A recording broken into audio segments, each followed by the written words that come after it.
Cette actualité vous est présentée en collaboration avec Cryptost Research. Ayez un temps d'avance sur le marché crypto en rejoignant notre communauté premium. Des milliards de dollars de crypto distribués. Genesis procède au remboursement de ses créanciers. Ayant fait faillite en janvier 2023, la société spécialisée dans le prêt de crypto-monnaies Genesis s'est lancée dans le remboursement de ses créanciers. Toutefois, ce remboursement ne les contentera pas pleinement. Ils recevront 64% de la somme qui leur est due en moyenne, et ce en crypto-monnaie dans la plupart des cas.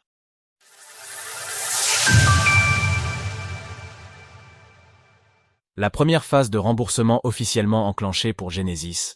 Genesis, entreprise spécialisée dans le prêt de crypto-monnaies et filiale de Digital Currency Group, DCG, ayant fait faillite au mois de janvier 2023, ainsi que ses sociétés affiliées, ont annoncé avoir terminé leur restructuration.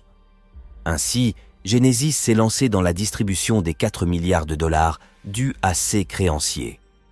Condamné à rembourser ces derniers, Genesis avait obtenu l'aval de la justice afin d'écouler ses 36 millions de parts de GBTC, l'ETF Bitcoin Spot de Grayscale, en plus de parts dans 2 trusts Ethereum, eux aussi émis par Grayscale.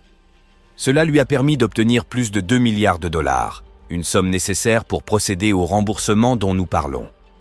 Les ETF Bitcoin Spot expliquaient tout ce que vous devez savoir. Mark Renzi, directeur général du Berkeley Research Group, un cabinet de conseil spécialisé dans les litiges, a été choisi pour mener à bien le processus de liquidation ainsi que le plan de remboursement de Genesis. Dans le cadre de sa distribution, Genesis procède de la manière suivante. Les créanciers qui possédaient du Bitcoin seront remboursés à plus de 51% en BTC, tandis que ceux qui possédaient de l'Ether, ETH, obtiendront plus de 65% d'ETH.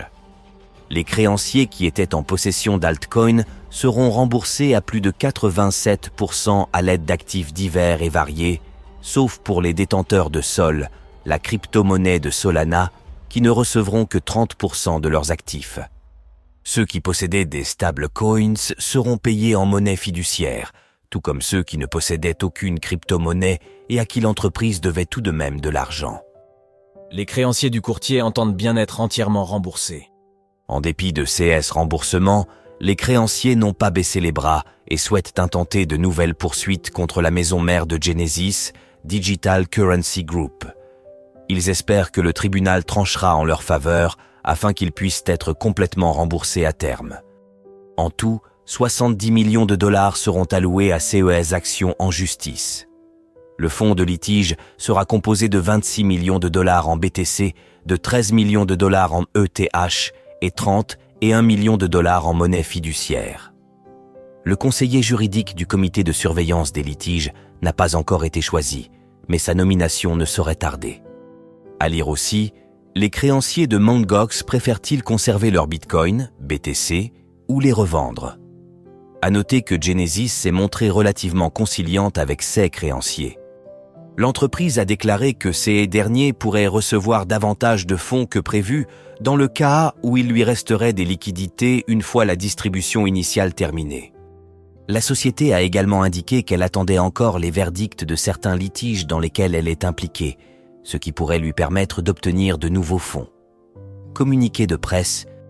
Retrouvez toutes les actualités crypto sur le site cryptost.fr.